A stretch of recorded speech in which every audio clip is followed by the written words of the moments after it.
Welcome back. As you can see, excuse me whilst I get my gloves on,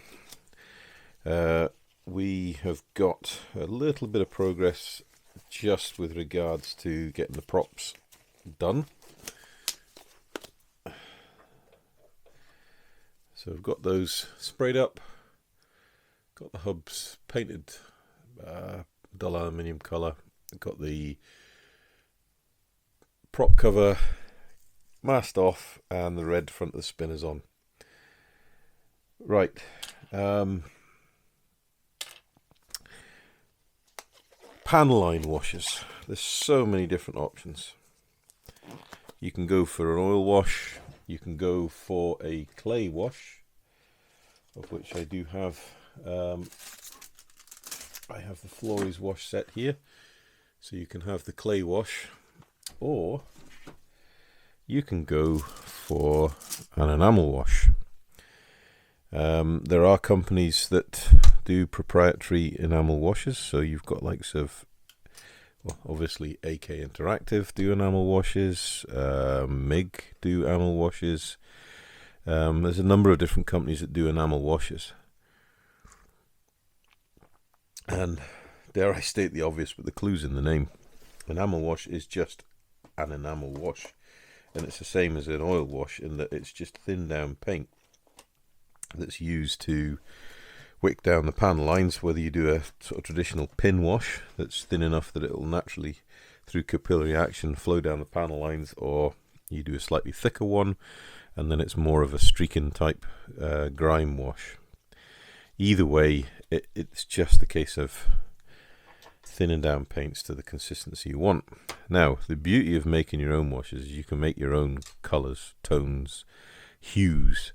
You can also use a wash as a filter if it's thinned down slightly more, so it just puts that very thin filtering colour over your base colour to change the hue, whether you want to, introduce yellow, green, grime, whatever. Now, I've used in the past Revell enamel colours, and I've found that they have a really, really nice pigment in them, and it's very, very fine. And when you thin it down, it doesn't break up and clump, it just stays very, very thin. And they've a good range of colours. I have got some old, a mix of old Revell, and we've got some old Humbrol Super Enamels. They're just as good as the day they were put in the pot, to be honest with you. They're still liquid. And we've got this range of colours here. So we've got matte black, because that's a good component for a lot of different ones. We've got a light grey colour. We've got a darker grey colour. We've got a rust red colour. There is a green, kind of an olive green colour. They're two very similar colours. We've got an 85, a 65 and a 55. We've got a buff colour, and there's kind of like a sandy earth colour. I do have more colours, but it's really up to you how you want to mix it. A lot of the mixes I use for oil washes will have a lamp black or a matte black type colour, and then I will reduce that down with either a mud colour or a green colour or a grey or a sort of earth red colour, depending on what sort of hue I want to get. And a lot of the times I try to err on the side of a dirty brown colour, so it's that sort of grime filth colour that you get naturally building up on aircraft. And if you've ever been on an aircraft, even modern commercial aircraft, whether that's a turboprop or a jet, go and look around the engine covers and the panels, the wing access panels and that. You'll see grime build up in them. You'll see streaking grime coming off them. And that, they spend a lot of time outside of hangarage, whether it's lying up on the flight line or if it's taxiing, flying, whatever. They're exposed to dirt, they're exposed to grime. They don't tend to get washed an awful lot. Well, that's a commercial airline. We're looking at military aviation here in a theatre of operation. They won't be getting washed off daily. They won't be getting pampered. They'll get repaired, reused, put back into action for fill-in tasking. So, they will get dirty, and they'll get dirty pretty quickly. So when it comes to weather, and it all comes down to how much and what sort. So the first thing that I always tend to do, if you watch my other builds, is I'll do a pan line wash just to get the pan lines cemented on the aircraft. And then once we've done the pan line wash, we're then going to come back in and look at streak and grime. We're going to look at areas of dirt where crew walking over. We've got loads of access hatches here we can put streaks off of. We've got fueling points. We can do fuel spills. We can do oil spills around the engine. So it really is only limited by your imagination. And also we have got the underside of the aircraft. So we've got, you know, wheels flicking dirt up as it's going along the ground. We've got radiator oil coolers here, bomb racks. We'll have entrance and exit points here. We've got a tail wheel here. Exhaust smoke. You know, we've got exhaust stacks that are going to be spewing exhaust fumes down the fuselage. So what we're looking to do is highlight the pan lines, bring them into sharp contrast, just to give you that definition, to help balance out the weathering we've already built into the paintwork, and then we obviously want to accentuate that weathering a bit more in whichever way you want to take it. And this is the beauty of modelling, is it's really down to the modeller as to how far you want to go. There are some amazing modelers out there. The one that really springs to mind that most people know will be Jamie Hago, who is an absolute master at distressed, worn, you know, dilapidated aircraft. His weathering skills are absolutely second to none. There are other builders out there that produce beautifully clean models, and there's different styles out there. So what I say to everyone is just go and look on YouTube, you know, go and Google it. Get online and see what you like and how you want to do it, and then develop your own style and go from there. Anyway, that's a lot of waffle from one guy.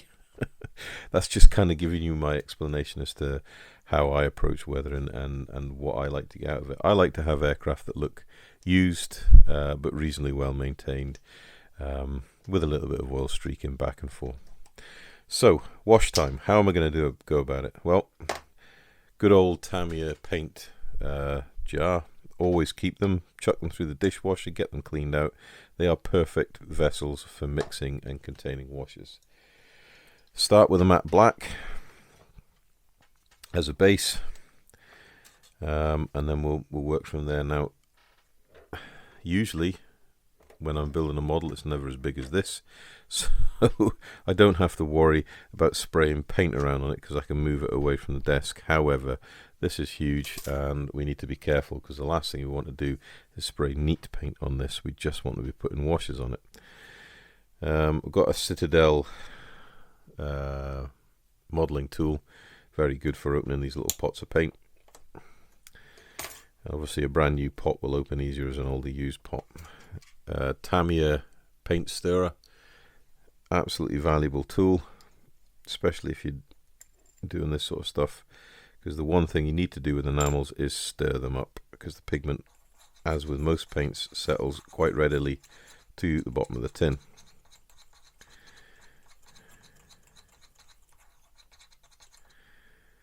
And when you're happy that it's been stirred up, we want to put the paint into,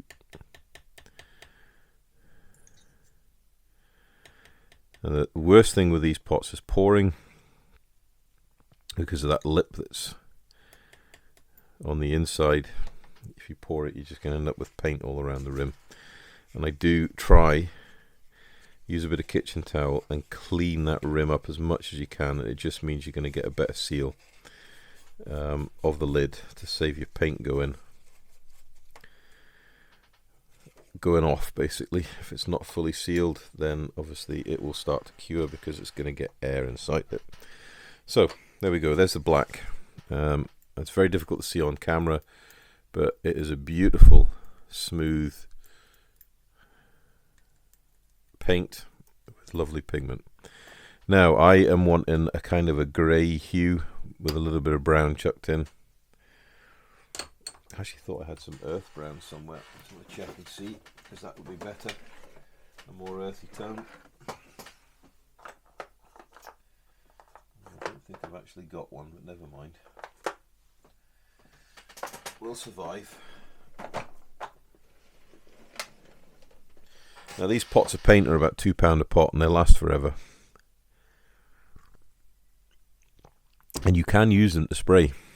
You can thin them quite nicely with enamel thinners. And you can also thin them with cellulose-based thinners,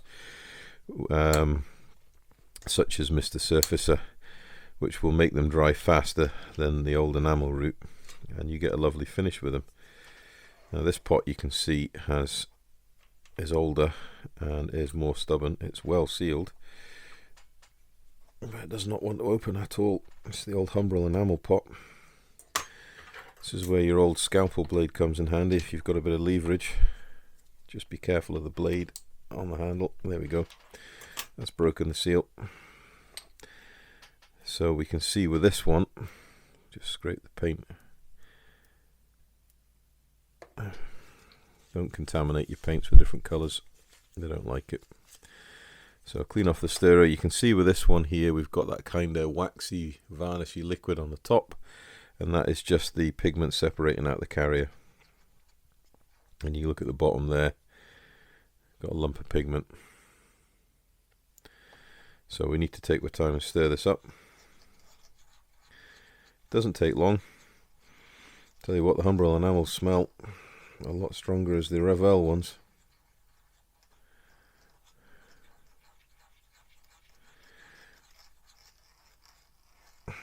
And this is the importance of stirring your paints as well. Get all that pigment off the floor of the pot. Get it mixed up into the carrier to get an even coat.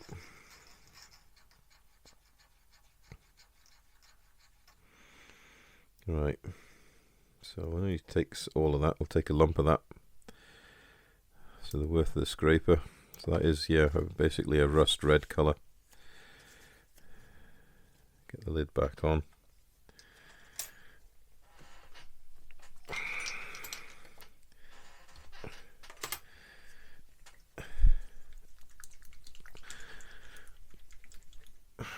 Right, let's give this a stir and see what we've got. Now, brush. Good old knackered old brush. It's good for stirring, that's about all I use this one for. So we want to see a hue of brown grime in there.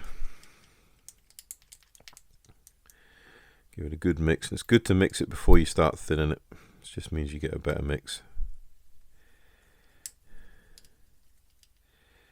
And then you can bring it around the rim. If you hold up the beauty of the clear pot, you can see how your mixing's going. Where it's not going, just get your brush in there and try and get all areas mixed. But that's starting to look like a nice grimy, dark brown colour. What we need is a little bit of that colour in it, I think. Or we can go for grey. I'll go for this because it's a bit brighter. This pot should be a little easier, seems it's newer, he says optimistically.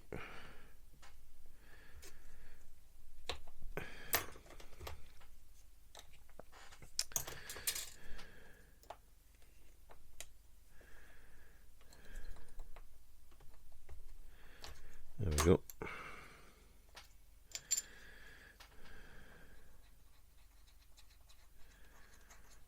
This is kind of an olive green colour.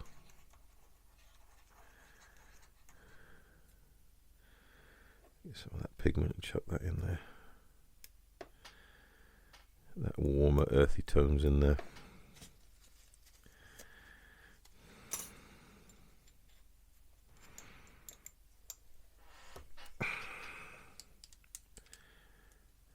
And believe you me, this is exactly how the big humans and such of the modelling world invented their washes, enamel washes. Just mixing colours. If you think you're paying £5 or £6 for a pot of pre-mixed enamel wash, you pay £2 for this and £5 for this, you get an awful lot more enamel washes if you make your own. The thing you buy in when you buy pre-made stuff is consistency. It's all made to a standard and it's made to a recipe, whereas when you're doing your own, then there's a bit of trial and error to get practice to make your own colours. But once you've got the knowledge, there's no reason why you can't keep doing it. And I'm a great believer in learning new skills. Because if somebody else has done it, there's no reason why you can't, because they've learnt it as well. So the next thing, once you've got your pigment colours in your mixing vessel, is to thin it. In a case of thinning it to a point that when you touch the side it runs freely. Don't go too far to start with. You just want to get it so all the colours are mixed. You've got a vibrant, smooth colour. I say vibrant, we're going for a grime colour, so it's pretty minging in there, but it's a consistent colour, and it's liquid enough that when you touch it on the side of the jar, it flows nicely. So you're looking for a thinned paint, because that's basically what it is. And there's enough in there that's going to do our whole model. So we've got a nice grime colour. Next thing we need is get it on the model. Now I'm just going to go and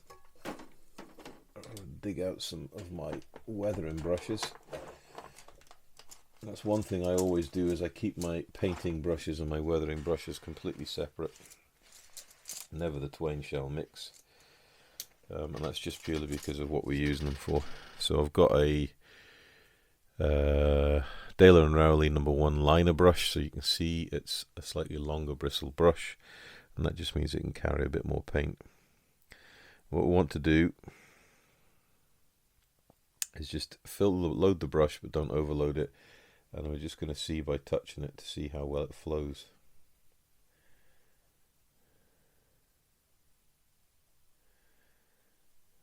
It is flowing in the pan lines. The problem is the pan lines are quite, the paint colour we work on is quite dark, so it might be that we're going to need to add more brown to the colour, more black to this colour, but it should be okay for the lighter greens. Yeah, it is, and it is flowing. It could flow a little bit better, and this is where experience comes in. Now we'll just put a bit more thinners in that.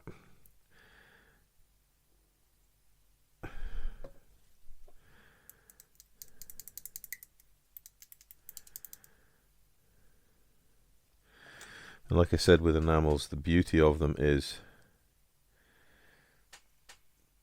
they don't separate out, and the quality is consistent.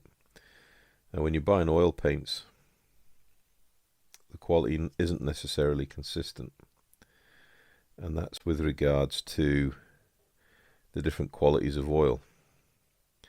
When you're buying enamel paints, the quality is consistent, so you know what you're getting every time you buy that pot, whether it's Revell, whether it's Humbrol.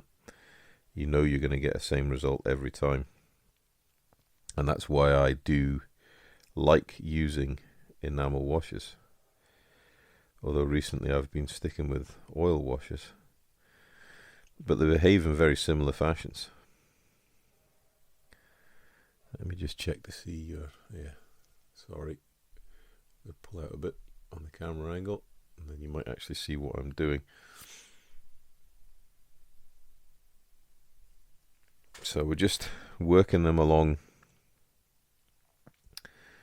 the pan lines, make sure we cover them all.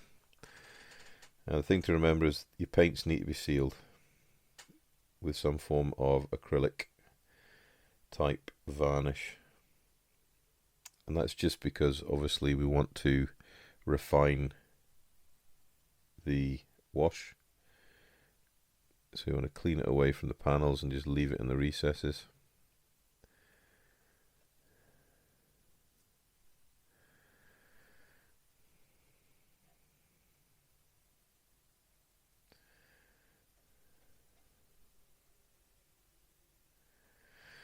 And the other thing I did get that other people are using for these things, should have thought about that and got it out before I started this, is, here we go, this is an old-fashioned ink pen set that is designed for this very job. So you've got the handle and then the nibs.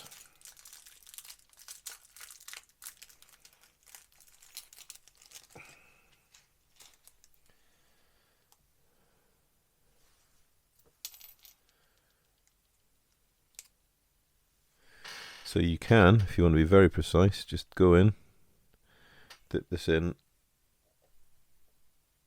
and then just use that to run it down into the panel lines.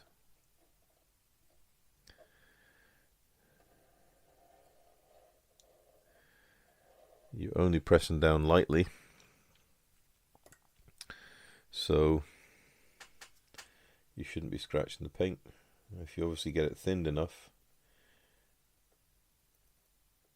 you just have to touch and it flows. I've seen a lot of people using these, and I believe they use them for Gundam as well, for doing panel line washes.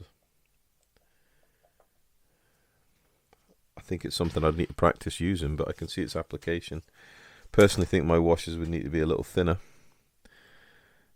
but it's certainly something to think of. So there we go. What we're doing is just going around. We're going to go around all the panels.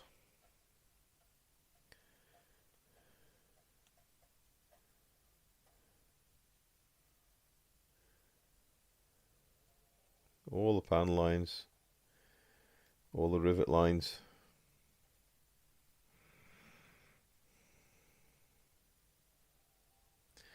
The thing to remember with enamels though is, yes, they do tend to behave like oil washes.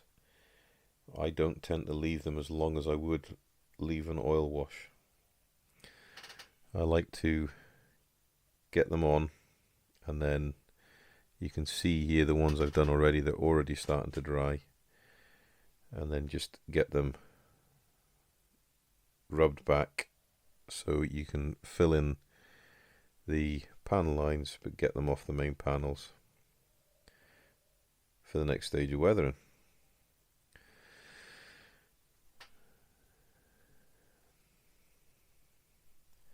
Now the panel lines on this kit are well recessed.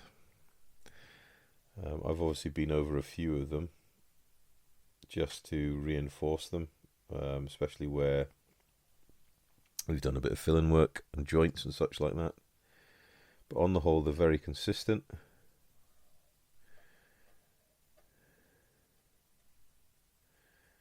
Obviously these photo etch panels will happily take a wash about them. You can see with a liner brush that very easy to lay down the wash.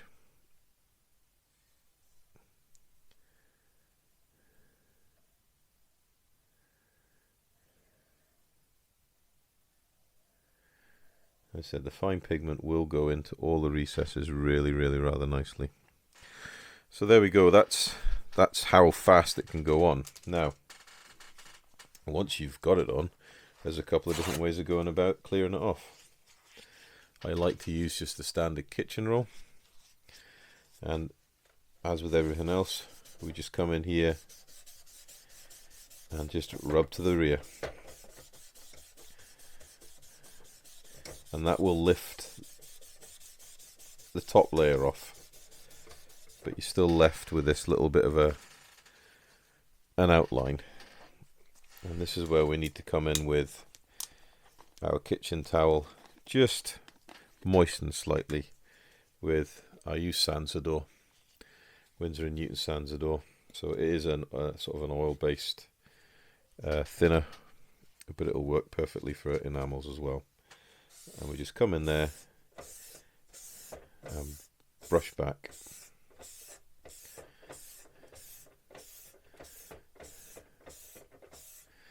And hopefully you can see there that it's just lifting the wash off the top of the panel, leaving it in the recessed detail.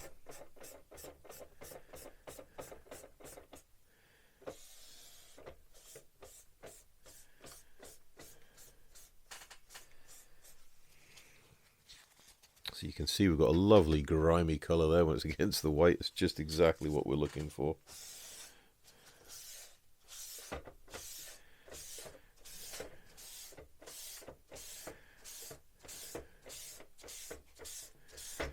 Now the Sansador will stay active in the kitchen towel for quite a while, so you can use the same piece for a good while and just keep working the oils. And the beauty is, with the enamel wash, say working the oils, working the enamels, if you think you've taken too much off, you just come back in and put a little bit more down. And with that slight moistness in the surface, you'll get a quicker capillary action. So you can put back in anywhere you think you've overtaken. Now the other way of going about cleaning these fellas off is to use a nice flat brush. So there's a Master Tools number 8, flat number 8, and you just come in, you want to moisten it slightly, but only slightly. So don't plunge the brush into the thinners, just touch it, let the brush wick up what it's going to take up, and then just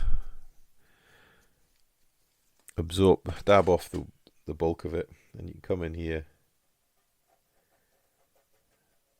and you can just take the brush down the side and tidy up any areas of overpaint. The main thing is you leave